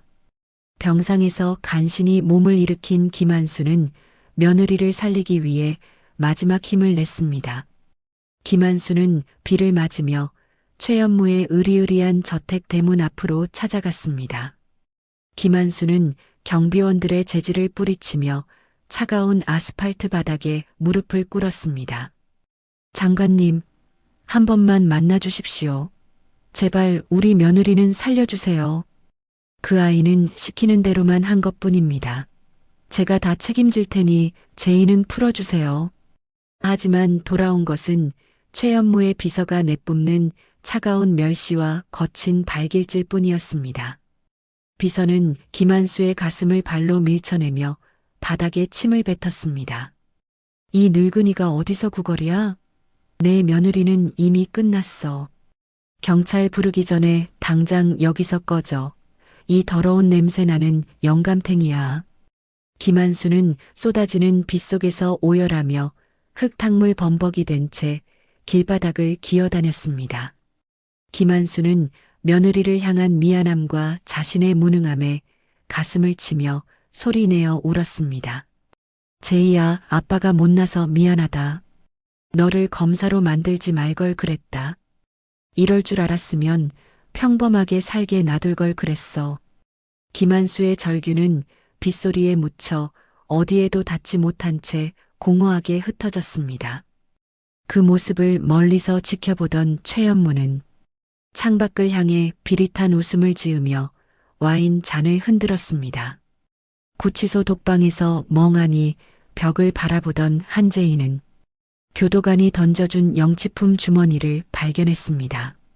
그 안에는 김한수가 정성스럽게 닦아서 보낸 낡은 가족사진 한 장이 들어 있었죠. 사진 뒤편에는 삐뚤삐뚤한 글씨로 김한수가 쓴 짧은 글귀가 적혀 있었습니다. 제이야, 아빠는 너를 믿는다. 너는 세상에서 제일 자랑스러운 내 딸이다. 절대로 포기하지 마라. 아빠가 끝까지 너를 지켜줄게. 한재희는 사진 속에서 환하게 웃고 있는 김한수의 얼굴을 어루만지며 흐느끼기 시작했습니다. 시아버지가 겪고 있을 고통이 자신의 살을 애는 것처럼 아프게 전해져 왔습니다. 하지만 한재희는 이대로 무너질 수 없다는 강렬한 의지를 다시 한번 불태웠습니다. 자신이 여기서 포기한다면 시아버지의 눈물은 영영 닦아줄 수 없게 될 것이기 때문이었습니다. 한재희는 젖은 사진을 가슴에 꼭 품고 차가운 벽에 머리를 기대며 눈을 감았습니다. 한재희는 최연무가 놓친 사소한 틈이 무엇인지, 조덕배가 두려워하는 것이 무엇인지 다시 생각했습니다. 머릿속으로 조덕배의 황금장부와 강승준이 남겼던 말들을 하나하나 되짚어 보았죠. 분명히 최연무조차 통제하지 못한 무언가가 있을 것이라고 한재희는 확신했습니다. 한재희의 눈동자에는 절망 대신 다시금 예리한 빛이 서서히 차오르기 시작했습니다. 정의가 잠시 어둠에 가려졌을 뿐 결코 사라진 것은 아니라는 것을 한재희는 믿기로 했습니다. 구치소의 밤은 길고 추웠지만 한재희의 가슴 속에서는 복수의 불씨가 다시 타올랐습니다. 한재희는 내일 아침 자신을 찾아올 운명의 시간을 기다리며 호흡을 가다듬었습니다.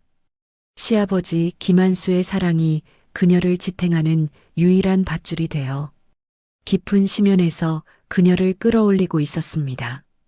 최연무와 조덕배는 자신들이 이겼다고 축배를 들고 있겠지만 한재희는 그들이 가장 높은 곳에 있을 때 가장 비참하게 떨어뜨릴 계획을 세우고 있었습니다. 다음 날 새벽 한재희는 세수를 하며 거울 속에 비친 자신의 야윈 얼굴을 보았습니다. 눈가는 쑥 들어갔고 입술은 터졌지만 눈빛만은 그 어느 때보다 날카로웠습니다. 한재희는 자신에게 주어진 마지막 기회가 무엇인지 깨달았고 그 기회를 잡기 위해 자신의 모든 것을 걸기로 다시 한번 다짐했습니다. 아빠, 조금만 더 견뎌주세요. 제가 반드시 돌아가서 저 인간들 다 쓸어버릴게요. 한재희의 목소리는 작았지만 구치소 복도에 메아리치며 강한 울림을 남겼습니다. 이제 한재희는 수비가 아닌 공격을 위해 준비를 마쳤고 최연무의 철옹성을 무너뜨릴 작은 균열을 찾아낼 준비가 되었습니다. 악마들이 파놓은 함정에 빠져 죽어가는 것이 아니라 그 함정을 역이용해 악마들을 생매장할 한재희의 마지막 반격이 시작되려 하고 있었습니다. 밖에는 여전히 비가 내리고 있었고 김한수는 병원 대합실 의자에 몸을 웅크린 채 잠이 들었습니다. 노인의 거친 손에는 여전히 며느리의 결백을 주장하는 구겨진 탄원서가 꽉 쥐어 있었죠. 가장 어두운 밤이 지나면 새벽이 오듯 두 사람의 시련도 이제 마지막 고비를 향해 가고 있었습니다. 한재희는 창살 너머로 비치는 희미한 새벽빛을 보며 주먹을 꽉 쥐었습니다. 정의의 검은 비록 꺾였을지라도 그 날카로움은 여전히 살아있었습니다. 차가운 구치소의 아침이 밝았지만 한재희의 머릿속은 그 어느 때보다 맑고 투명하게 빛나고 있었습니다. 어제 시아버지 김한수가 면회실에서 남겨준 그 짧은 쪽지와 가족 사진 속에 숨겨진 마지막 희망을 찾아냈기 때문이었죠. 한재희는 사진 뒷면에 적힌 글귀를 손가락으로 가만히 덧그리며 김한수가 보낸 암호를 해독해 나갔습니다. 사진 속 옛집의 장독대 위치와 김한수가 말했던 특정 날짜들을 조합하자 조덕배와 최연무가 그토록 찾으려 했던 원본 장부의 복사본이 숨겨진 위치가 선명하게 떠올랐습니다. 한재희는 접견을 신청한 국선 변호사에게 아주 짧고 간결한 메시지를 암호화하여 전달했습니다. 아빠가 예전에 살던 산동네 집 뒷마당 가장 작은 장독 아래를 확인해 달라고 전해주세요. 그리고 병원에 있는 이민우 군이 깨어났는지 반드시 확인하고 이 파일을 넘겨야 합니다. 변호사는 한재희의 비장한 눈빛에 압도되어 고개를 끄덕이고 서둘러 구치소를 빠져나갔습니다. 다행히 의식불명이었던 해커 이민우는 기적적으로 깨어나 기운을 차리고 있었고 제2의 메시지를 받은 이민우는 즉시 전 세계 서버에 최연무의 비리 파일을 업로드할 준비를 마쳤습니다. 다음 날 아침 8시 한재희의 검사직 파면을 결정짓기 위한 대검찰청의 최종 징계위원회가 열렸습니다. 최연무는 승리를 확신한 듯 거만한 표정으로 상석에 앉아 위원들을 향해 가식적인 훈계를 늘어놓고 있었죠. 우리 검찰의 명예를 더럽힌 한재희 검사를 오늘 이 자리에서 영구히 제명해야 합니다. 법을 수호해야 할 자가 불법적인 수단으로 시민을 협박하다니 이는 묵과할 수 없는 범죄입니다. 최연무의 말이 끝나자마자 위원회실의 육중한 문이 열리며 포승줄에 묶인 한재희가 걸어 들어왔습니다. 한재희는 비록 죄수복을 입고 있었지만 고개는 그 어느 때보다 꼿꼿이 들고 최연무를 응시했습니다. 장관님, 제가 지은 죄가 있다면 정의를 위해 제 모든 것을 던진 것뿐입니다. 하지만 진짜 죄를 지은 분은 이 자리에 앉아 계신 장관님이 아니십니까? 한재희의 말에 최연무는 껄껄 웃으며 비웃음 섞인 어조로 대꾸했습니다. 한 검사, 아직도 정신을 못 차렸군. 자니가 내민 증거들은 이미 모두 조작된 것으로 판명났네. 무슨 수로 나를 이기겠다는 건가? 한재희는 품 안에서 작은 녹음기 하나를 꺼내 위원의 테이블 위에 올려두었습니다. 장관님이 조작했다는 그 녹취록의 원본입니다. 이민우 군이 복구한 이 파일에는 장관님이 조덕배에게 저를 살해하라고 지시하는 내용이 담겨 있죠. 지금 이 목소리를 듣고도 조작이라고 하실 건가요? 녹음기에서 최연무의 서늘한 목소리가 흘러나오자 위원회장은 순식간에 찬물을 끼얹은 듯 조용해졌습니다. 최연무의 얼굴은 순식간에 흙빛으로 변했고 덜덜 떨리는 손으로 물컵을 잡으려다 바닥에 떨어뜨리고 말았습니다. 그때 징계위원회실의 뒷문이 다시 한번 열리며 휠체어를 탄 김한수가 수사관들의 부축을 받으며 들어왔습니다. 김한수는 한쪽 눈에 붕대를 감고 팔에는 깁스를 한 처참한 몰골이었지만 그의 품에는 1995년 당시 건설 현장에서 사용했던 낡은 필름 카메라 하나가 소중하게 안겨 있었습니다. 김한수는 최연무를 향해 지팡이를 휘두르며 억눌린 분노를 터뜨렸습니다. 이 악마 같은 놈아. 네가 30년 전에 조덕배랑 짜고 인부들 목숨값 가로챈 거 내가 다 찍어놨다. 우리 며느리 앞길 막으려고 그 난리를 쳤지만 이 늙은이 눈은 못 가린다. 김한수가 제출한 카메라 안에는 최연무가 젊은 검사 시절 조덕배에게 거액의 뇌물을 받는 현장이 담겨 있었습니다. 디지털 파일이 아닌 인화된 필름 사진은 그 어떤 해킹 논란에서도 자유로운 결정적 증거가 되었죠. 한재희는 시아버지가 목숨을 걸고 지켜낸 그 사진들을 위원들에게 하나하나 보여주었습니다. 장관님, 당신이 무시했던 그 평범한 노인이 당신의 목줄을 쥐고 있었다는 걸 몰랐나요? 법은 당신 같은 사람의 방패가 아니라 우리 아빠 같은 사람들의 눈물을 닦아주는 무기입니다. 최연무는 비명을 지르며 자리에서 일어나 도망치려 했지만 이미 회의실 밖에는 체포조가 대기 중이었습니다. 제이가 미리 포섭해 두었던 정의로운 후배 검사들이 최연무의 양팔을 낚아채며 체포영장을 집행했습니다. 최연무 전 장관, 당신을 살인교사 및 뇌물수수 혐의로 긴급 체포합니다. 당신이 내뱉은 그 법조문들이 이제는 당신을 올가매는 쇠사슬이 될 겁니다. 최연무는 수갑이 채워지는 순간에도 발악하며 욕설을 내뱉었지만 누구도 그를 도와주지 않았습니다. 같은 시각 병원 특실에서 구속 집행 정지를 만끽하던 조덕배에게도 최후의 심판이 내려졌습니다. 한재희가 보낸 수사관들이 들이닥치자 조덕배는 침대 밑으로 숨으려다 꼴사납게 바닥으로 굴러떨어졌습니다. 이거 나 아픈 사람이야. 지검장님 어디 있어? 당장 지검장님 불러와. 하지만 조덕배가 그토록 믿었던 지검장은 이미 최연무와 함께 유치장으로 이송된 뒤였습니다.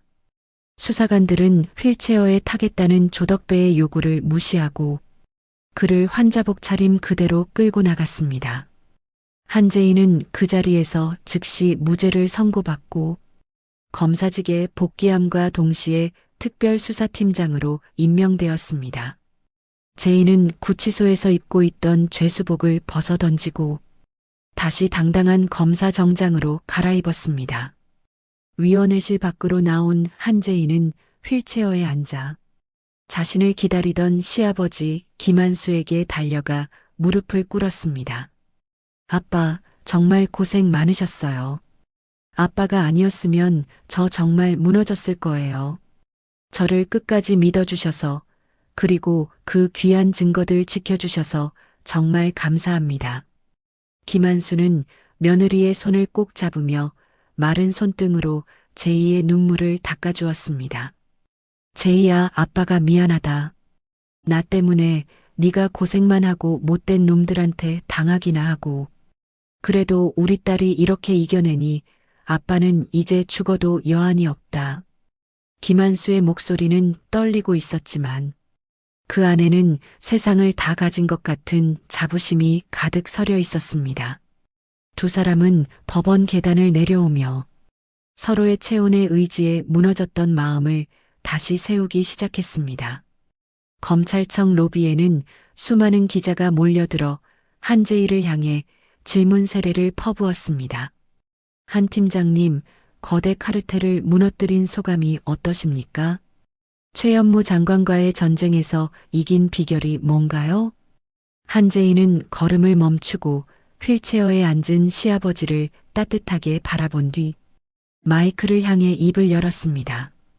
진실은 아무리 깊은 곳에 묻어도 결국 빛을 향해 올라오는 법입니다. 제가 이긴 것이 아니라 끝까지 정의를 포기하지 않은 우리 아버지가 승리하신 겁니다. 이후 대대적인 압수수색을 통해 최현무와 조덕배의 숨겨진 해외 비밀 계좌까지 모조리 적발되었습니다. 최현무가 그동안 비호해왔던 부패 검사들과 정치인들도 줄줄이 소환되며 검찰은 건국 이래 최대의 개혁을 맞이했습니다. 한재희는 쉴 틈 없이 수사팀을 지휘하며 악의 뿌리를 하나하나 뽑아내는데 온 힘을 쏟았습니다. 조덕배는 감옥 안에서 전 재산이 국고로 환수된다는 소식을 듣고 거품을 물며 쓰러졌다는 소문이 돌았습니다. 남편 기철호는 자신의 비겁함을 사죄하며 제이 앞에 나타났지만 제이는 차갑게 식은 눈으로 그를 외면했습니다. 철호, 너는 아버지가 죽음의 위기에 처했을 때도 조덕배의 협박이 무서워 나를 버렸어. 우리는 이제 돌아갈 수 없는 강을 건넜으니 더 이상 나를 찾아오지 마.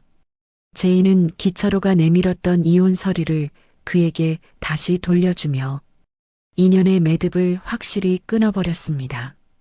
비겁한 남편 대신 제이의 곁에는 자신을 위해 목숨을 걸었던 시아버지만이 든든한 버팀목으로 남았습니다. 김한수는 며느리의 결정을 존중하며 조용히 고개를 끄덕여 제이의 마음을 보듬어 주었습니다. 어느덧 해가 지고 검찰청 건물을 비추던 노을이 잦아들 무렵 제이는 사무실 창밖을 내려다보았습니다. 길고 지독했던 어둠의 터널을 지나 비로소 마주한 평화는 그 어떤 영광보다 값진 것이었습니다. 시아버지의 부어오른 뺨을 보며 시작되었던 복수는 이렇게 거하게 몰락이라는 거대한 결말을 맺었습니다. 제이는 책상 위에 놓인 가족 사진을 어루만지며 앞으로 다가올 새로운 정의의 길을 구상했습니다. 이제 한재희는 누군가의 며느리가 아닌 대한민국 최고의 검사로서 역사를 새로 쓰고 있었습니다. 제이는 퇴근길에 병원에 들러 회복 중인 이민우와 강혜원을 만나 진심 어린 감사를 전했습니다. 민우 씨, 혜원 씨 덕분에 진실이 세상 밖으로 나올 수 있었어요. 여러분의 희생이 헛되지 않도록 제가 조덕배 일당을 법정 최고형에 처하겠습니다. 두 사람은 제이의 손을 잡으며 환한 미소를 지었고 혜원은 오빠 승준이 하늘에서 기뻐할 것이라며 눈시울을 붉혔습니다. 제이는 그들을 뒤로하고 병원 문을 나서며 밤하늘의 밝은 별빛을 한참 동안 올려다보았습니다. 집으로 돌아온 제이는 미리 와 계신 시아버지 김한수를 위해 정성스럽게 저녁 식사를 준비했습니다. 보글보글 끓는 된장찌개 냄새가 온 집안에 퍼지자 김한수는 식탁 앞에 앉아 흐뭇한 표정을 지었습니다. 제이야, 역시 우리 딸이 끓여준 찌개가 최고구나. 이제 정말 마음이 놓인다. 제이는 김한수의 밥 위에 정성스럽게 반찬을 올려주며 부드럽게 웃음 지었습니다. 아빠, 이제는 아무 걱정 마시고 편히 쉬세요. 제가 아빠 곁에서 평생 지켜드릴게요. 두 사람의 소박한 저녁 식사는 그 어떤 화려한 연찬회보다 따뜻하고 풍성한 분위기 속에서 이어졌습니다. 정희는 마침내 제자리를 찾았고 상처 입은 영혼들은 서로를 보듬으며 치유의 시간을 가졌습니다. 조덕배와 최연무가 쌓아 올린 탐욕의 제국은 먼지가 되어 사라졌지만 한재희와 김한수가 지켜낸 진실과 사랑은 영원히 지지 않는 꽃처럼 그들의 가슴 속에서 피어났습니다. 이제 남은 것은 다가올 내일의 희망과 정의로운 미래를 향한 힘찬 발걸음뿐이었습니다. 서울중앙지방법원 대법정의 육중한 문이 열리고 차가운 공기가 복도로 흘러나왔습니다. 재판장의 판결문을 기다리는 방청석은 숨소리조차 들리지 않을 만큼 정적에 잠겨 있었죠. 피고인석에 나란히 선 조덕배와 최연무는 예전에 기세등등하던 모습은 온데간데 없고 빛바랜 수의를 입은 채 초라하게 어깨를 늘어뜨리고 있었습니다. 한재희는 검사석에 서서 단단한 눈빛으로 그들을 응시하며 법의 준엄한 심판을 기다렸습니다. 재판장이 안경을 고쳤으며 마침내 판결문을 낭독하기 시작했습니다. 피고인 조덕배는 자신의 부와 권력을 지키기 위해 무고한 시민을 폭행하고 살인을 교사했으며 국가 경제의 근간을 흔드는 대규모 비자금을 조성했습니다. 이에 본 재판부는 피고인 조덕배에게 징역 20년을 선고하고 전 재산 몰수를 명령합니다. 판결이 떨어지는 순간 조덕배는 짐승 같은 비명을 지르며 바닥으로 주저앉았습니다. 조덕배는 호송관들에게 붙잡힌 채 한재희를 향해 발악하듯 소리쳤습니다. 한재희, 네가 감히 나를 이렇게 만들어? 내가 나가기만 해봐. 너 가만 안 둬. 한재희는 눈 하나 깜짝하지 않고 조덕배의 눈을 똑바로 응시하며 아주 낮게 말했습니다. 당신이 지은 죄의 무게를 감옥에서 평생 곱씹으며 사세요. 그게 당신이 세상에 줄 수 있는 마지막 사죄니까요. 당신이 짓밟은 수많은 사람의 눈물이 이제 당신을 가둘 창살이 될 겁니다. 이어 최연무에게는 징역 15년이 선고되었고 법정은 순식간에 시민들의 박수 소리로 가득 찼습니다. 재판을 마치고 나온 한재희는 법원 계단 아래에서 기다리던 시아버지 김한수에게 달려갔습니다. 김한수는 정갈하게 다려진 양복을 입고 환한 미소로 며느리를 맞이해 주었죠. 제이야, 정말 고생 많았다. 우리 딸이 이 세상의 정의를 바로 세웠구나. 이제야 내 가슴 속에 얹혀있던 커다란 돌덩이가 내려가는 것 같구나. 일주일 뒤 김한수가 사는 아파트 단지 광장에서는 특별한 시상식이 열렸습니다. 구청장과 경찰서장이 직접 방문하여 김한수에게 시민 영웅상을 수여했습니다. 과거 김한수의 집 앞에 오물을 던지고 비난했던 이웃들이 꽃다발을 들고 찾아와 고개를 숙였습니다. 부녀회장이 김한수의 손을 잡으며 눈시울을 붉히며 말했습니다. 어르신, 저희가 정말 죽을 죄를 지었습니다. 방송에 나오는 가짜 뉴스만 믿고 어르신을 오해했으니 제발 이 못난 사람들 용서해 주세요. 김한수는 오히려 그들의 손을 따뜻하게 맞잡으며 허허 웃음을 지었습니다. 괜찮습니다. 다 지난 일인데요. 세상이 흉흉하니 그럴 수도 있는 법이지요. 이제라도 진실을 알아주셨으니 저는 그것으로 충분합니다. 김한수의 대인배다운 풍모에 이웃들은 더욱 부끄러워하며 진심 어린 박수를 보냈습니다. 한재희는 멀리서 그 광경을 지켜보며 시아버지의 선한 인품이 마침내 빛을 발하는 것에 감사했습니다. 그때 시상식장 구석에서 초췌한 행색의 남편 기철호가 나타나 한재희의 앞을 가로막았습니다.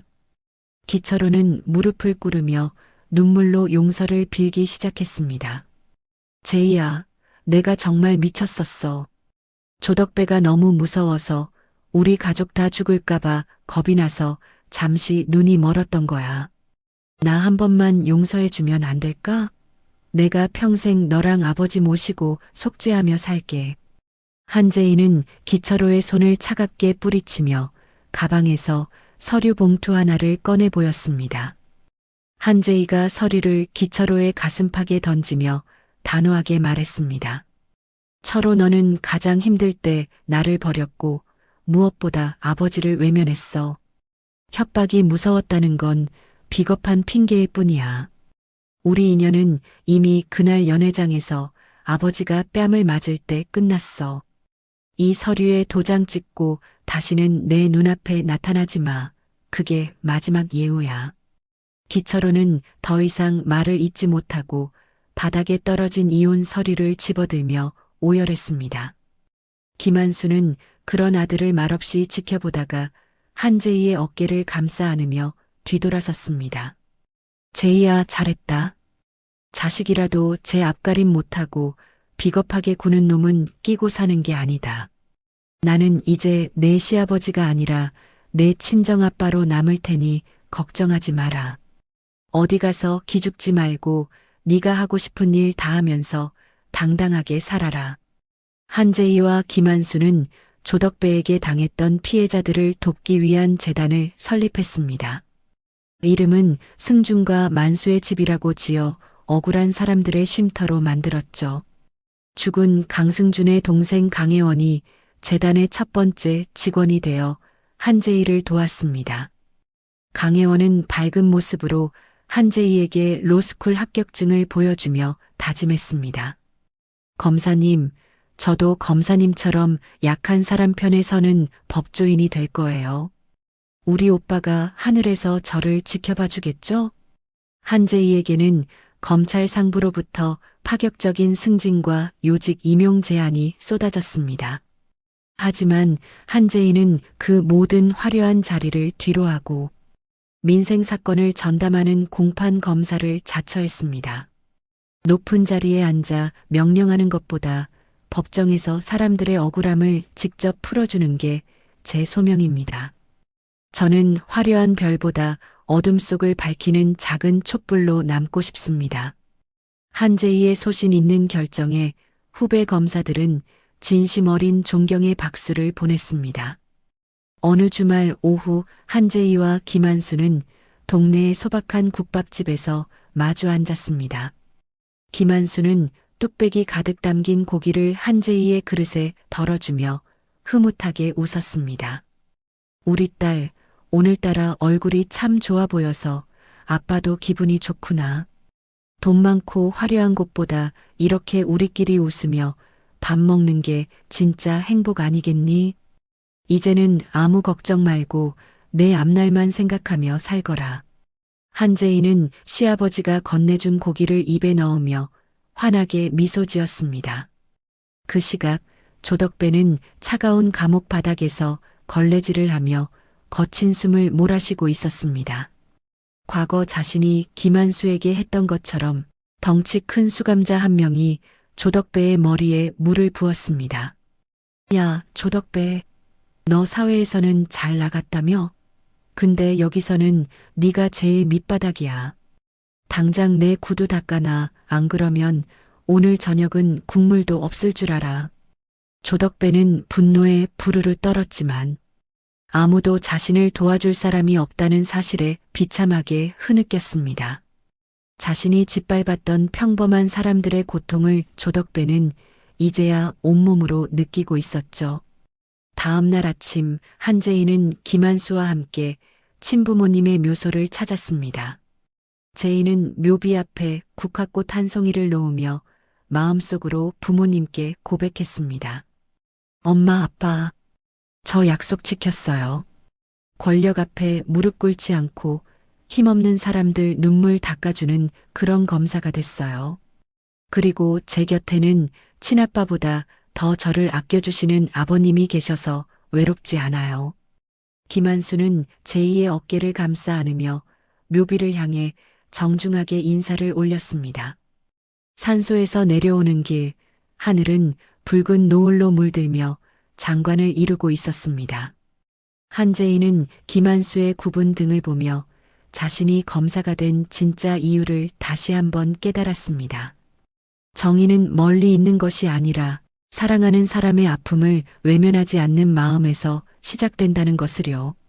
한재인은 김한수의 팔짱을 꼭 끼며 천천히 발걸음을 옮겼습니다. 두 사람의 그림자가 노을빛을 받아 길게 늘어지며 따뜻한 풍경을 만들어냈습니다. 제이야, 저기 노을 참 예쁘지 않니? 내일은 오늘보다 더 맑은 날이 올 것 같구나. 김한수가 하늘을 가리키며 말하자 한재인은 고개를 끄덕이며 대답했습니다. 네, 아빠. 내일은 오늘보다 훨씬 더 따뜻하고 행복한 날이 될 거예요. 우리 내년 신년에는 호텔 말고 집에서 조촐하게 고기 구워 먹으면서 보내요. 두 사람의 웃음소리가 산길을 따라 잔잔하게 퍼져나갔고 그 소리는 희망의 울림이 되었습니다. 한재인은 시아버지의 부어오른 뺨을 보며 시작된 처절한 싸움을 이렇게 마무리했습니다. 그녀는 이제 더 이상 복수의 화신이 아닌 진정한 정의의 수호자로 거듭나 있었습니다. 김한수는 며느리 덕분에 잃었던 웃음을 되찾고 남은 생을 명예롭게 보낼 수 있게 되었습니다. 조덕배와 최연무가 쌓아 올린 탐욕의 제국은 먼지가 되어 사라졌지만 한재희와 김한수가 지켜낸 진실과 사랑은 영원히 지지 않는 꽃처럼 그들의 가슴 속에서 피어났습니다. 어둠이 깔리기 시작했지만 두 사람의 앞길은 가로등 불빛보다 더 밝은 정의의 빛이 비추고 있었습니다. 한재희는 다시 검사복을 입고 출근할 월요일을 떠올리며 힘차게 발걸음을 내디뎠습니다. 그녀의 곁에는 언제나 자신을 믿어주는 든든한 아버지가 있고 가슴에는 꺾이지 않는 신념이 있었습니다. 세상의 모든 억울한 눈물을 닦아주지는 못해도 적어도 자신의 소중한 사람들을 지켜낸 승리였습니다. 지평선 너머로 사라지는 해를 뒤로하고 두 사람은 새로운 내일을 향해 걸어갔습니다. 이 이야기는 돈보다 귀한 것이 사람의 자존심이며 법은 언제나 약자의 편에 서야 한다는 진리를 남겼습니다. 한재희와 김한수의 동행은 앞으로도 계속될 것이며 그들의 정의로운 투쟁은 또 다른 누군가에게 희망의 씨앗이 되어 널리 퍼져나갈 것입니다. 모든 시련을 이겨낸 두 사람의 얼굴에는 그 어느 때보다 찬란한 평화가 깃들어 있었습니다. 마침내 정의는 승리했고 그 승리의 열매는 가족이라는 이름의 나무에서 달콤하게 익어갔습니다. 권력과 돈보다 소중한 것은 결국 사람의 마음과 가족의 사랑이라는 사실을 다시 한번 느끼게 해주는 이야기였습니다. 억울한 눈물을 닦아주는 정의가 우리 곁에 살아있음을 보며 여러분의 마음에도 시원한 위로가 되셨기를 바랍니다. 어떤 시련 앞에서도 굴하지 않고 소중한 사람을 지켜낸 며느리처럼 여러분의 곁에도 언제나 든든한 내 편이 함께하기를 진심으로 응원하겠습니다.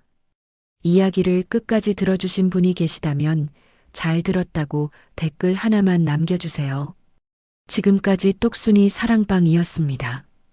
감사합니다.